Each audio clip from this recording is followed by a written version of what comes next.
अस्सलामुअलैकुम। बिटकॉइन की कीमत में फिर होशरुबा इजाफा, वजूहात भी सामने आ गई। क्या आप हालात हाजरा से आगाही हासिल करना चाहते हैं? खबर के पीछे छुपे असल हकाइक जानना चाहते हैं तो अभी सब्सक्राइब कीजिए जिलमिल पाकिस्तान को और साथ ही घंटी के निशान पर क्लिक कर दें।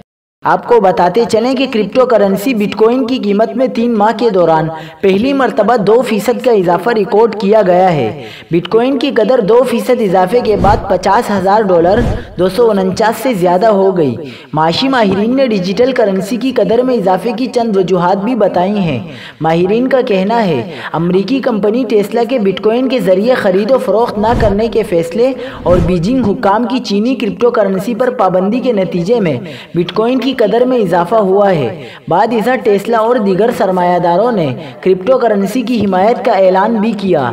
एक रिपोर्ट के मुताबिक बिटकॉइन की मालियत में 70% इजाफा रिकॉर्ड किया गया है और मुस्तकबिल में इम्कान है कि इसकी कदर $1 लाख तक भी जा सकती है।